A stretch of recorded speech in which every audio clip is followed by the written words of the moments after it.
beautiful. Thank you, everybody. Thank you. Thank you. Thank you very much. What an honor. We love Denver. Do we all love Denver? Yes. Yes. Thank you very much. So we've had an interesting period of time. We had a little bit of a good evening last night watching, right? What? No? So the numbers just came out for the Big Thursday. They call it Big Thursday, where I spoke last week and Hillary, sometimes referred to as Crooked Hillary, spoke last night. She's crooked. And we had, I think it was 35 million, and they had less, like 33 or something. In other words, we had more. And I've sort of been saying that, and I have to tell you, both numbers are great numbers. Don't forget, on the debate, it was 24 million, and that was a record.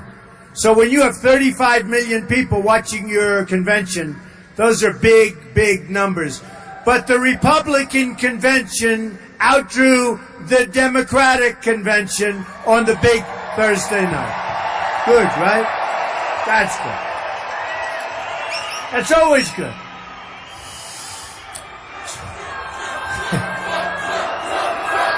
Always good. Oh, okay. So we have to go over some numbers because Hillary was talking last night about how wonderful everything is.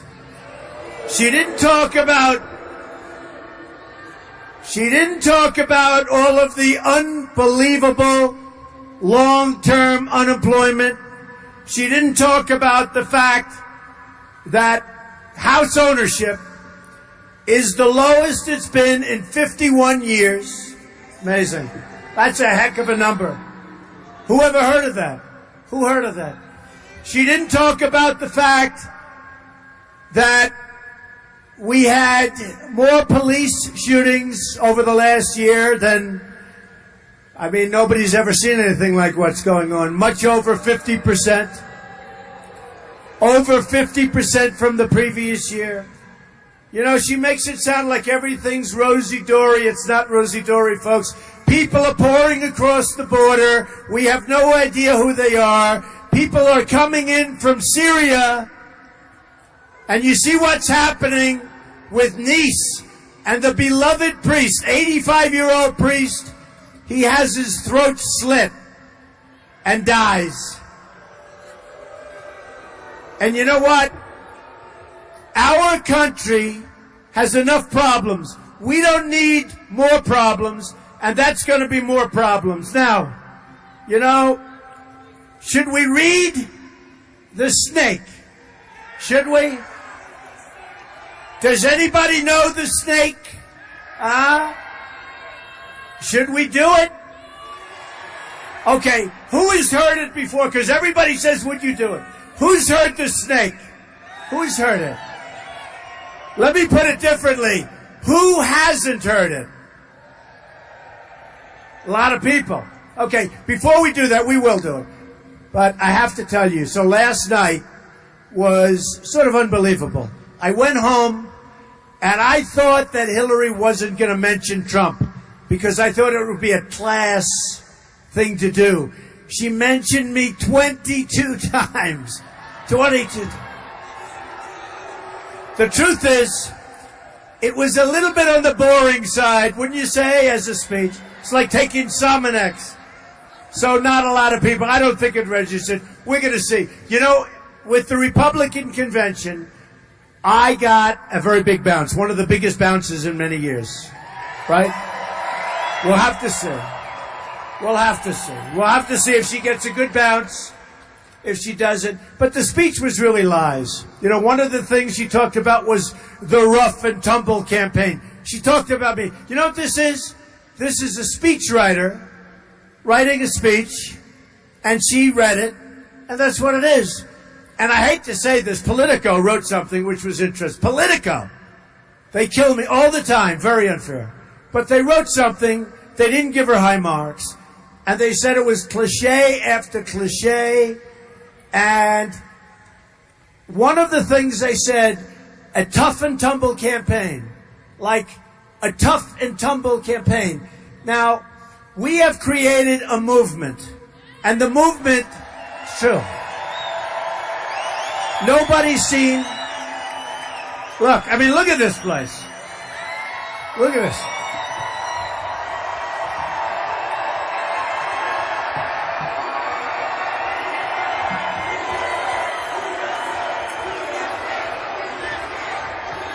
Nobody's seen anything like this. What is that behind me? That's pretty tough looking. That's pretty tough looking. But we've created a movement. And everybody said this is one of the great campaigns they've ever seen. I mean, look, you were the forgotten man and woman. I was a guy that never did this before. I've had great success. I've enjoyed my life. I have a wonderful family. By the way, did my family do a good job? Right?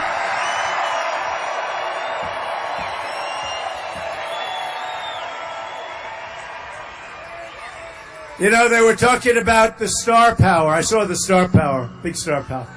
We know about star power. They were talking about the star power that they had at the Democrat convention, right? It's actually, you know, it should be Democrat convention. Sounds better when you say Democratic, but we maybe shouldn't make it sound better, so we should call it the Democrat. But they were talking about the star power. Let me tell you, I think my kids have more star power. I really do. I think they do. Than anybody else. They had a general named John Allen, and I never met him, and he got up and he started talking about Trump. Never met him. And you know who he is? He's a failed general. He was the general fighting ISIS. I would say he hasn't done so well, right? Not so well. And they had other people. What difference does it make? But I will say this. Look, we have, I mean, that was hit after hit after hit. Oh, and I said, you know, on one of them I said, I'm going to hit them back so hard, right? I'm going to hit them back so hard. And I'll do it verbally. I'll do it on television. I'll do it on Twitter. Now we have between Facebook and Twitter and a couple of other 22 million people. Can you believe it? That's a force. That's a force. 22 million. And the last day, I think we picked up 100,000. So we have a force. But I said, we're going to hit them back so hard. And CNN put on, Trump is going to hit them.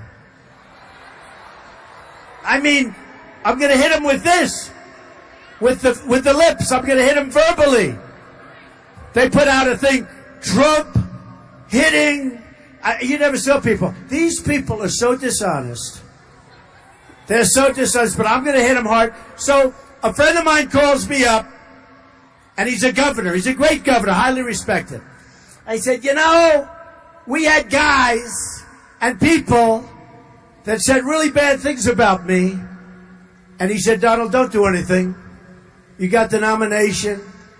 You're going to beat Hillary Clinton. Focus on Hillary Clinton.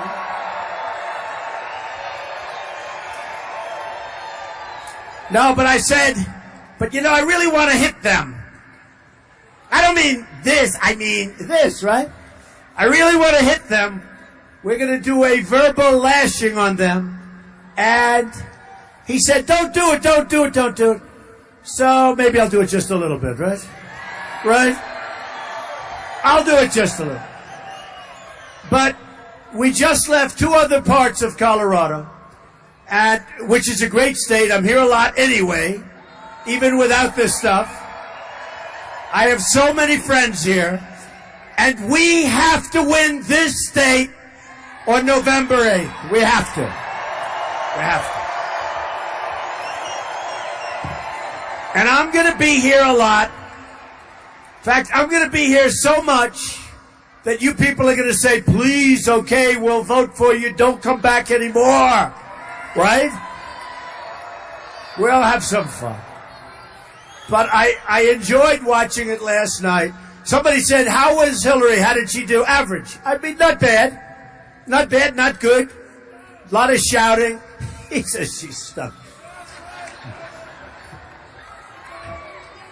Not the most exciting speech you've ever... He said not the most exciting. Whose speech was better, mine or hers? Well, they say that. But you know what they say about mine? The haters, the ones that don't want me to, do well. The haters, these people. See the dishonest people back there? The world's most dishonest. They are the world's most dishonest people. Look, show them the crowd over there, Cameron. Show them the crowd. Show them the crowd. Show them the crowd.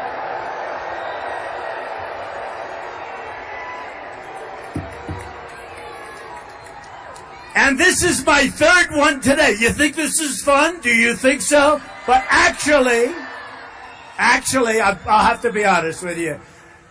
I'm actually having a great time. We have great people in this country. We have unbelievable people, and we are going to make America great again.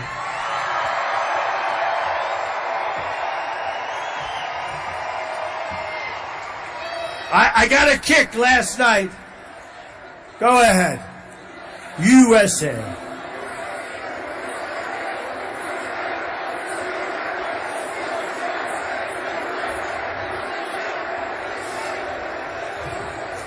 You know, you hear that sound, how it sounds like you're watching a big football game, right?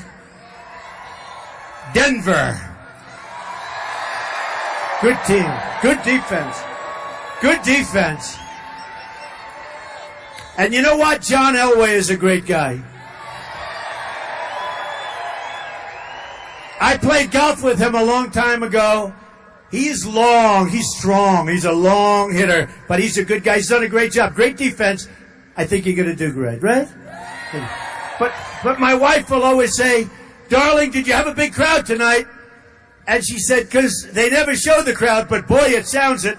You can't imitate that noise with 100 people. You know, other people... Yeah.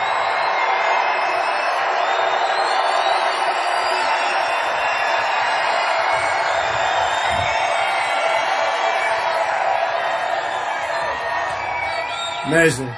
You can't imitate that. That's called the real deal. No matter where we go, we have crowds. The crowds are only restrained by the size of the buildings. And sometimes, I mean, now we're using an air museum. Good place, I guess, right? Good. But it's only restrained by that. So when I heard some of the statistics last night, and I enjoyed some, I thought Chelsea did a nice job. You know, Chelsea likes Ivanka, and Ivanka likes Chelsea. I wish they didn't like each other, but they do. It's easier if they don't like each other. You would think that relationship would be strained, but they like each other. And I thought Chelsea did a nice job last night, okay? I really did. Okay, but listen, but Hillary, now that's another subject. And Hillary said all sorts of wonderful things, like we're doing great. So here are numbers that came out today. All right, this came out just a little while ago. Today we got new growth numbers. 1.2% for the second quarter growth. Wait. This is the weakest recovery in modern history. Oh, did she say that last night? I don't think so. Yesterday, I said this before, the rate of home ownership, people that own their homes, is the lowest level it's been in 51 years. Did Hillary say that last night? No, I don't think so. Under President Obama, oh, I like that better. Keep the lights off. It just went down 20 degrees. Wow. And the audience is even bigger now. I can see the audience. Oh, I like that.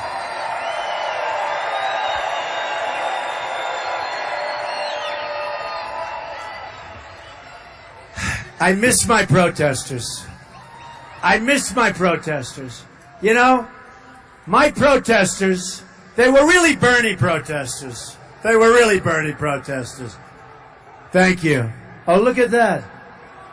Look at that. It's the remnant of a Bernie protester. It's the final remnant. That's okay. So, did you see Bernie last night, how angry he was? I don't like to see that. It's bad for your health. He was so angry. They were talking about him, and he was scowling. And his wife put her hand on his shoulder, and he didn't move, and she took it off. Because she could see. You know why? He sold his soul to the devil. That's right. He sold his soul to the devil. He shouldn't have made that deal. And as soon as she picked this vice president, Tim Kaine, you know what his first move was in Virginia? To raise taxes by $4 billion in the first week. And unemployment almost doubled in Virginia while he was governor. And he's not popular in Virginia now. And we're going to win Virginia because I think we're going to win Virginia. I have a lot of property in Virginia. I have a lot of property, a lot of employees. I pay them a lot of money. We're going to win in Virginia. But I figured you'd pick somebody that was popular. They don't like him in Virginia. But he raised taxes by $4 billion in the first week when he was governor. And unemployment doubled. I don't think that's a perfect candidate, okay? I don't think so. I like our candidate, right? Governor Mike Pence. Indiana's done so well. We like Mike. We do. We do. Mike is a great guy. Okay. So the rate of home ownership is the lowest it's been in 51 years. President Obama, during his term, has doubled our national debt. We're going to very soon be up to $20 trillion. The U.S. trade deficit, these are things that, to the best of my recollection, I have a very good memory. People know me for my memory. Or I couldn't do this without teleprompters, right? Hillary, teleprompters.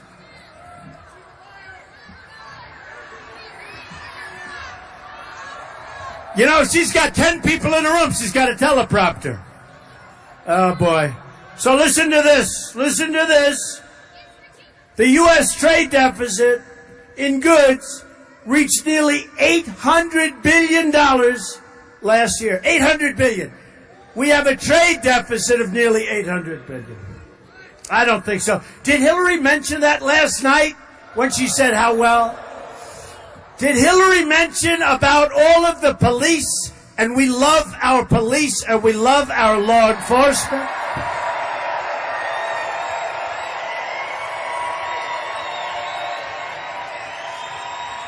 Did Hillary mention about all of the police that have been shot? I don't think so. Did Hillary, did you see the first night there was no American flag, right? The second night there was no American flag. And then I sort of put out the word, there's no American flag. So they ran up with the flag. They ran up. They don't really want the flag, but they ran up. The next night they had a few flags. And then the final night, they overdid it. They had so many flags you couldn't walk on the stage. They overdid it. But that's like the police. They didn't mention the police. They mentioned everybody but the police. And then people started writing stories. They didn't mention the police, and they mentioned the final night. Okay. Long-term unemployment is the worst it's been since the 1940s. Did Hillary mention that last night? Unbelievable numbers. 28.2. Think of this one. Oh, wow. It's too depressing. Should I read it? Yeah, why not? 23.8 million Americans in their prime earning years are now out of the labor force. Not good. Another 14 million Americans left the labor force. Nearly 4 in 10 African American children are living in poverty, while 58%, think of this, 58% of African American youth are not employed. 58%. Obama's done a great job, hasn't he?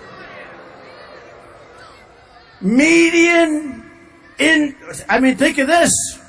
Median household income has fallen by more than $4,000. $4,000. We have people standing in this room who made more money in real wages 18 years ago than they're making today. They didn't work as hard. They were a hell of a lot younger. It should be the other way around. And we lost our jobs. We lost our companies. And we're not going to let it happen anymore. We're going to get our jobs back. We're going to bring our companies back. We're not going to let companies leave us anymore, not without repercussions. It's terrible. It's terrible. Look, these are all statistics. I could go on and on. Look, there's 5 pages. I don't want to depress you. You're okay. Don't forget, they said that Donald Trump's speech, I thought I delivered it well. They were very, but what they did, no, they said he was great. But what they did is they said it was dark. See, that was the way. They said it was dark, but actually it wasn't dark. It was optimistic because I talk about the problems and we're going to fix the problems. Like, as an example, radical Islamic terrorism is a problem. Big problem. That's a big problem. Radical Islamic terrorism. Hillary didn't discuss that too much, right? So, we're bringing in thousands of people from Syria. We don't know who they are. We don't know where they come from. There's no paperwork. There's no way of really vetting them. And they're being placed here and all over the country. And mostly the officials don't even know where they're placing them. Because it's supposed to be a big, beautiful secret.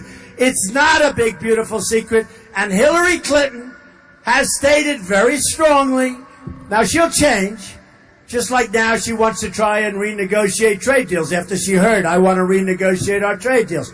Now all of a sudden, after 30 years, she wants to renegotiate trade deals, all right? Her husband signed NAFTA, the worst trade deal in the history of the world, not just this country. So Hillary Clinton wants to increase Syrian migrants coming into our country that we don't know who they are by 550%. No way. No way. But I do laugh because she's on a new kick. And the new kick is, I call her bad judgment. She's bad judgment. Everything she touches is not good. You look at Libya, you look at the migration, you look at Syria, you look at the Iran deal, which she started. You look at look at Benghazi, what happened there. Remember the 3 o'clock in the morning commercial? Remember? Who do you want at that phone at 3 o'clock in the morning? I don't want her at that phone.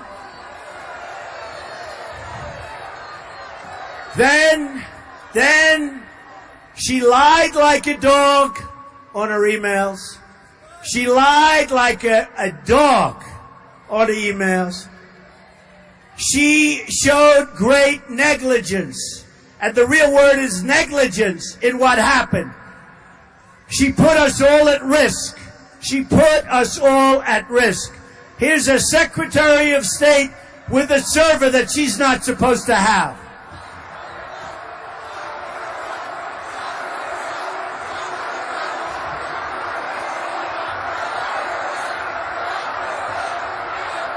Tump.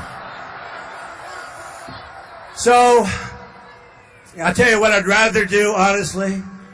I'd rather just November 8th beat her at the polls. She's beat her at the polls. We gotta beat her. She would be a disaster. Remember this. Justices of the United States Supreme Court. Whoever the next president is, You're going to have at least 2, probably 3, could even be 4, and might be 5. It may be the all-time record in the history of the presidency, appointments to the United States Supreme Court. If she gets her appointments, we're going to be Venezuela. We're going to be Venezuela. So we can't do that. One thing I have to say. So I was telling you about Bernie Sanders. So we have the all-time story.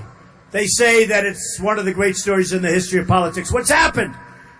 Because what's happened here is great, but the same thing is happening no matter where we go. It's we.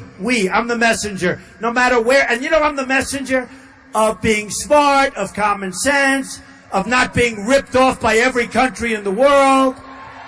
We're the messenger.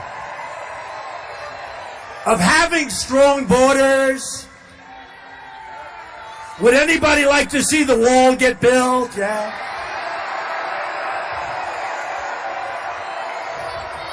100%. 100%. 100%. 100% it gets built. You know, these politicians come up to me and they go, Donald, I don't understand. You can't build a wall, really, can you? You know, we build 95-story buildings. You can't build a wall, really, can you? You see that ceiling up there? That's pretty high ceiling. It pretty much, we don't have to go much higher than that. That's up there, right? That's, usually I'm looking at a ceiling that's 12 feet. We're going a lot taller than 12. That's up there. That looks like it would be a good solid wall. Anybody that gets up isn't coming down so easily, right? Now we're going to build a wall, but these politicians come up to me and they say, you really can't build a wall. You're just kidding, aren't you? I say, I don't kid. Let me tell you. We're going to build a wall. And then I explained to him that 2,000 years ago, the Great Wall of China was built, and it's 13,000 miles long.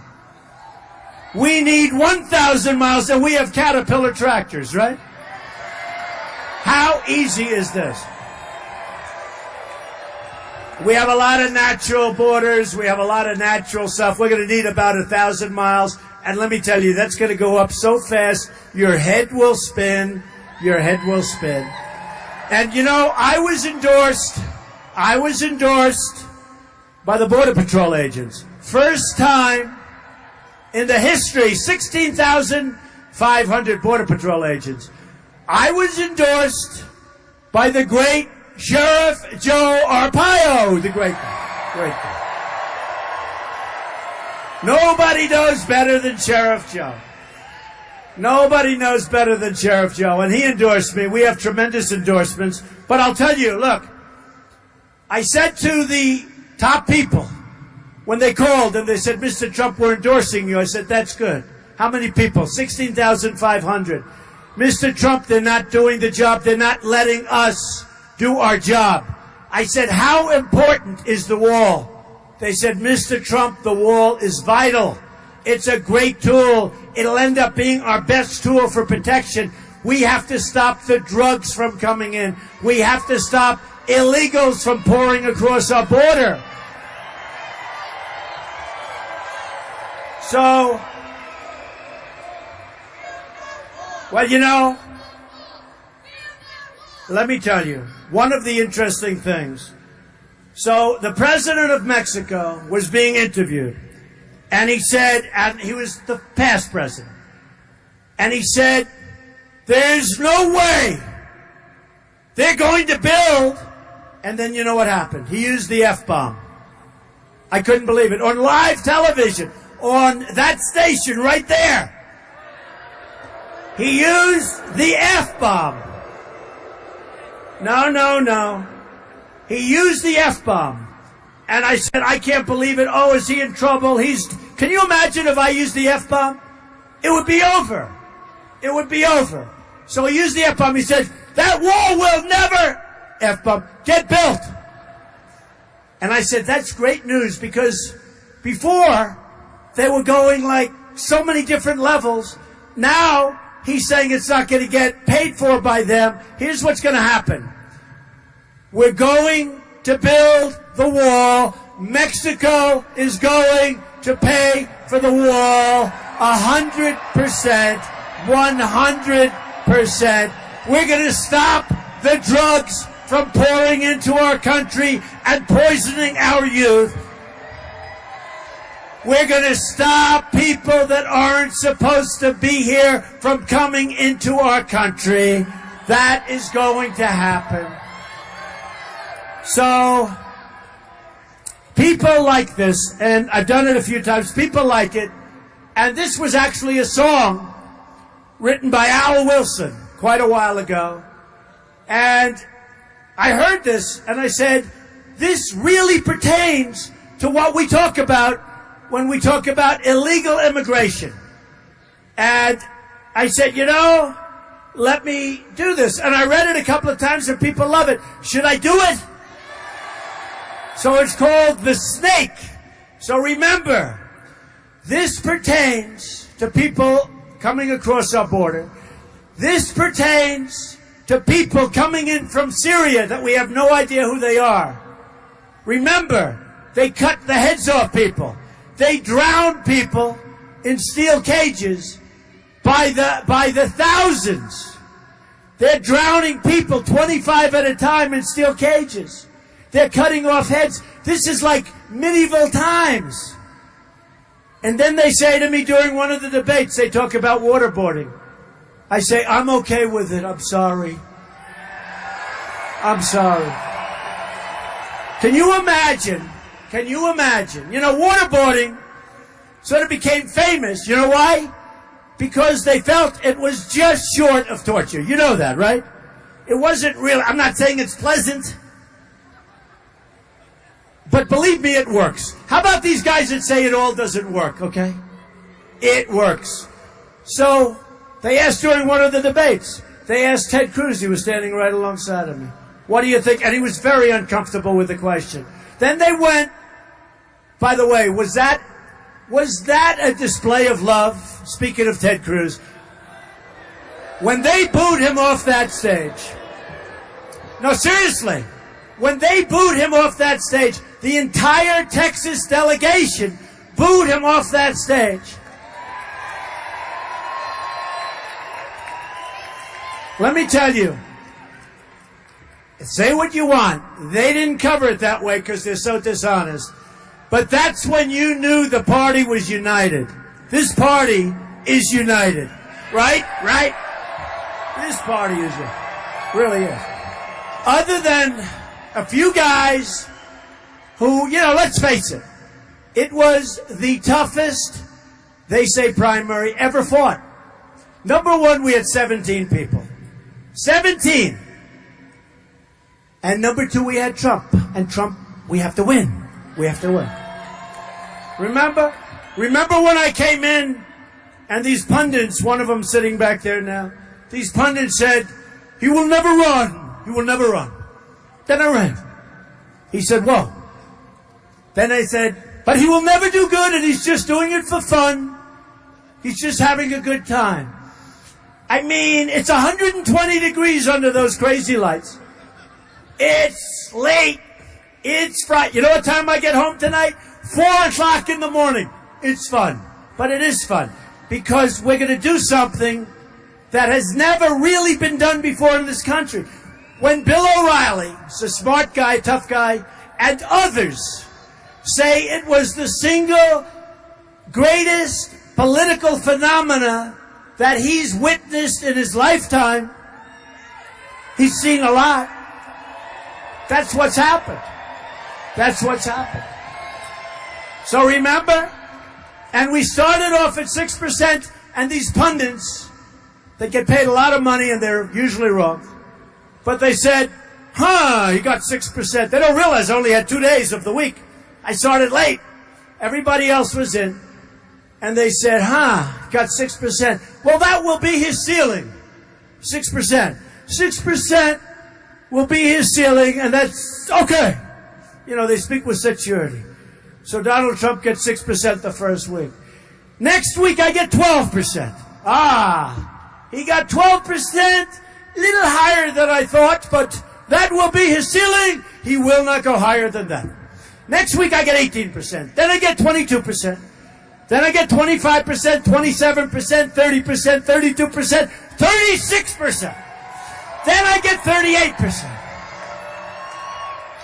And every single time they say that will be his ceiling. But now when I'm hitting 30s and everyone else is low, really low, like, 2%, 1%, 0%. How about the zeros? You had some zeros. That means out of millions and millions of people, nobody voted for him. Nobody. Go home. Get out. Okay, go. And they were among the nastiest of people. Can you believe it? They were the nastiest ones, the ones that had zero. Anyway, so I hit 38%. And then I hit 42. And I'll never forget, one of the people, I hit 42%, and there were like 10 people left. 10 people. And they said, he hit 42%, but he cannot break 50. How many times? He cannot break 50%. He cannot break 50%. I got 10 people. Senators, governors. Ben Carson, who, by the way, is a great guy. He endorsed me. We love Ben. Smart guy. Good guy. Ben Carson. So I get 42%. And I have these idiots saying, he may have 42%, but he doesn't have 50. But we have 10 people left. So here's the story. We then get more and more and more. And we do a number. And I'll tell you what, it's a great, great feeling. But a lot of feelings were hurt.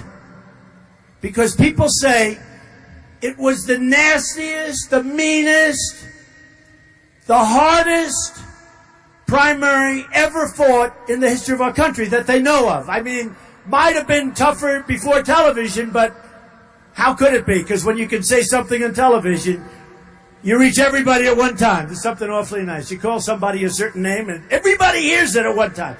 So look, so some of these people haven't recovered, but slowly but surely. Marco Rubio, he endorsed me last week. Strong endorsement. And he's a good guy. And he's running in Florida for the Senate. He's running, and he's going to win. And I'm going to win in Florida. But I got to win here. I got to win here. So now I start off here. I get here. And they're all sort of like saying, but Trump never did this before. And then one of the people that was running has been out of office for a while. And they said, but he hasn't been in office for 8 years. And they don't say it about Trump. I've never been in office. So they gave him a pass. They don't give me a pass. But we end up getting this. Now we're down to the final stroke. So I get a call from a big reporter, very big, the biggest. Happens to be a slight liberal tint, but that's okay. And he said, how does it feel? Because what you've done, because we have crowds like this every night, 3 times a day, what you've done has never been done before. And I say, no, I disagree with that. I think unless I win. He says, no. It doesn't matter whether you win or lose. You will be in the history books for what you've done. And I said, let me stop you right there. If I don't win, meaning if I don't beat crooked Hillary Clinton, she is as crooked as a $3 bill. If I don't beat crooked Hillary Clinton, I will consider this a tremendous waste of time, energy, and money. Believe me, I'm not looking to be in history books. Unless it's at the top where we do something great, and that's what we're going to do. We're going to make our country great again, but we're going to make America safe again. Safe again. So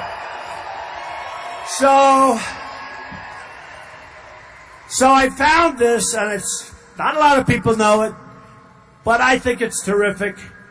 And remember, this has to do really with Syrians coming across. And just so you understand, I have a big heart.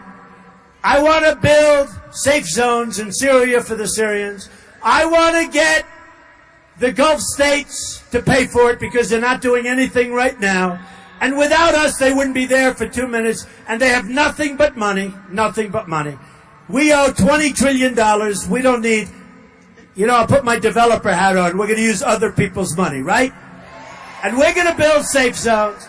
And those safe zones are going to be funded by other countries nearby that have lots and lots of money, and we'll supervise it. But think of this. So this is people coming in. We don't know who they are, but we do know there's going to be trouble. It's only a question of when. On her way to work one morning, down the path along the lake, a tender-hearted woman saw a half-frozen, really beautiful snake. "Oh, well," she cried, "I'll take you in, and I'll take care of you." Now, you have to understand, folks, this is a snake that's in bad shape. And you have this really nice woman. And she goes, a tender-hearted woman saw a half-frozen snake. His pretty colored skin had been all frosted with the dew. "Oh, well," she cried, "I'll take you in, and I'll take care of you."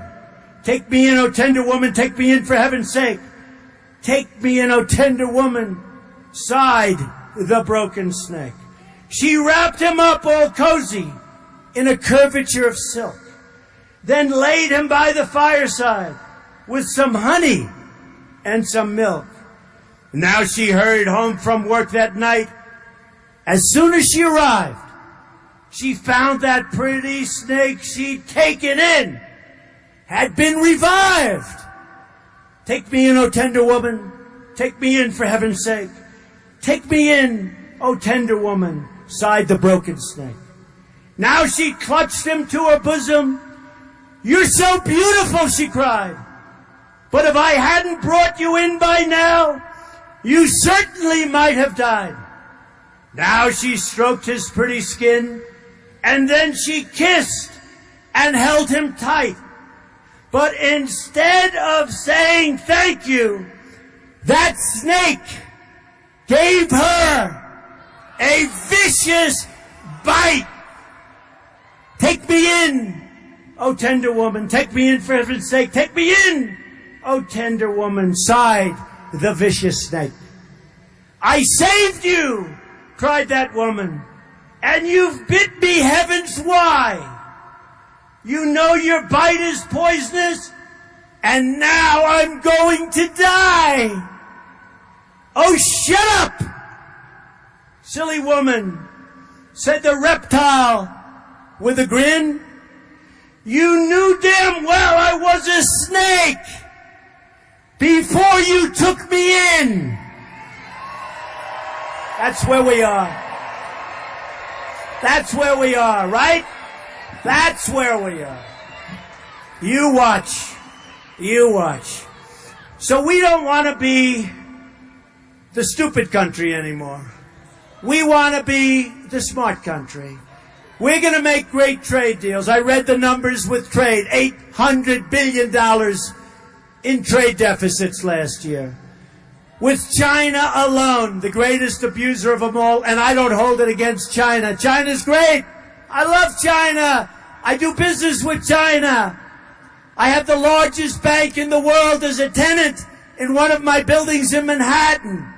It's a Chinese bank. It's the biggest in the world. We sell condos. The Bank of America building in San Francisco is mine with a partner. 1290 Avenue of the Americas, one of the biggest buildings in Manhattan, is mine with a partner. All comes through China. We can do great with China, but we have stupid people representing us. Stupid, stupid people. So, here's what's going to happen.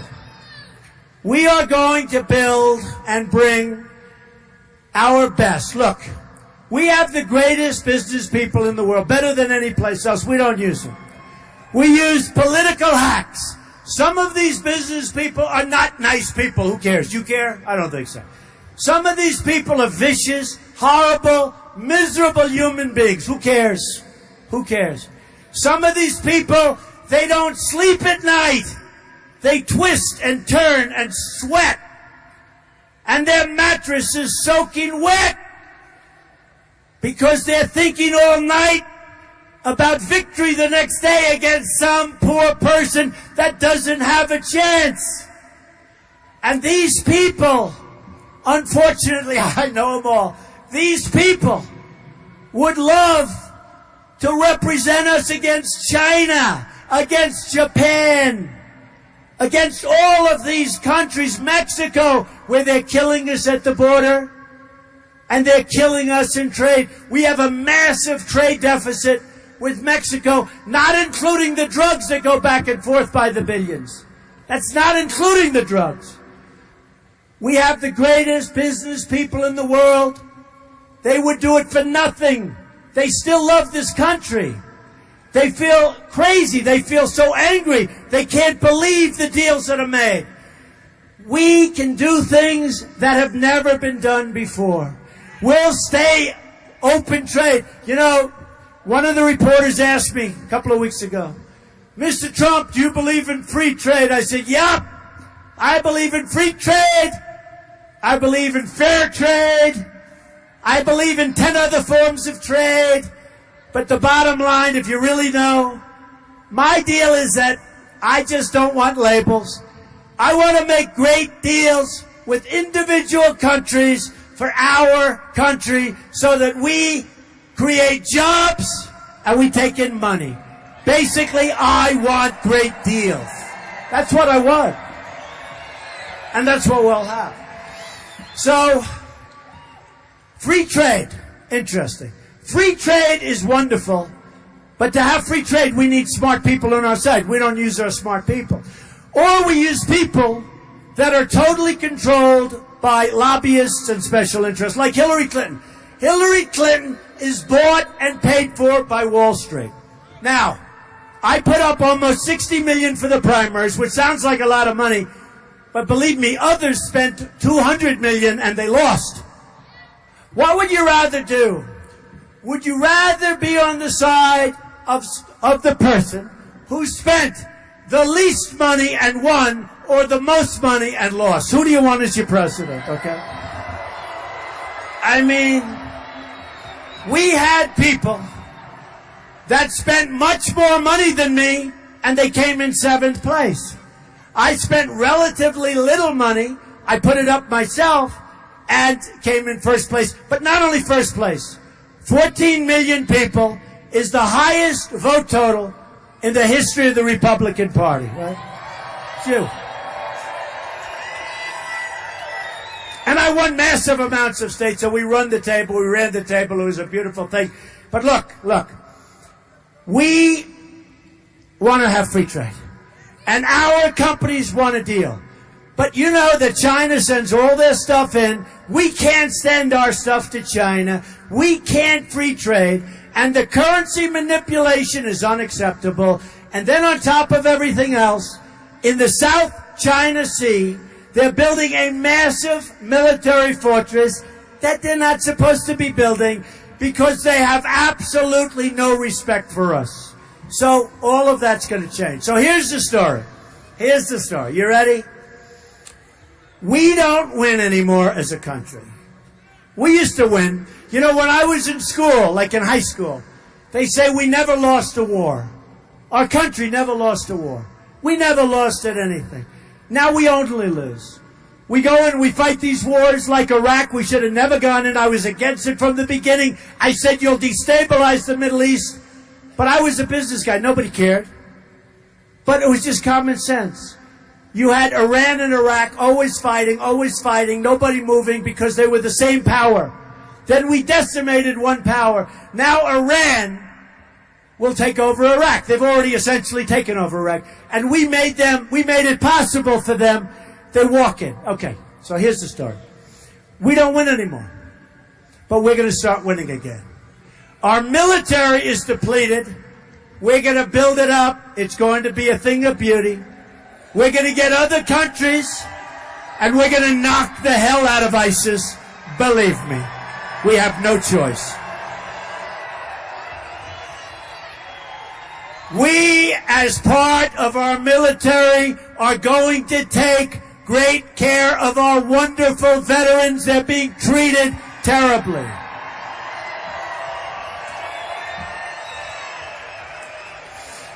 We're going to start winning with trade. We're going to make great trade deals. We're not going to let Carrier Air Conditioner and Ford and all of these other companies, we're not going to let them go to Mexico and other countries, fire all their people, make their product, then send it back into our country and sell it to us.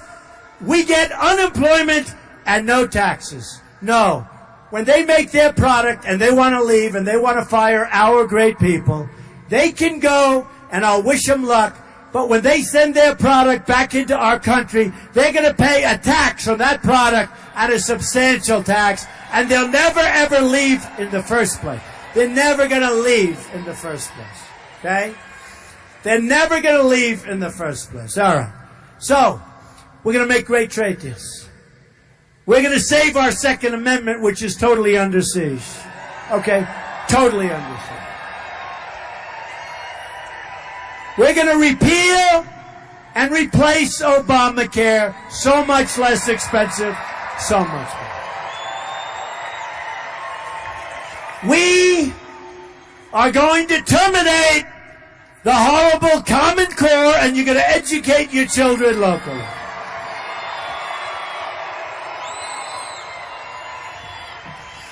We're going to have powerful, beautiful, strong borders.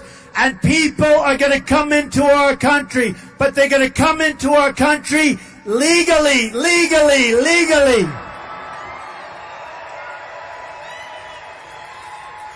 And we are going to start winning again. We're going to win so much that you're going to get sick and tired of winning. We're going to make the Denver Broncos look like a team that doesn't even do so well by our winning percentage, okay? We're going to win with trade. We're going to win at the border. We're going to win with the Second Amendment. We're going to win with education. We're going to win with our military. We're going to win for our vets. We're going to win for our vets.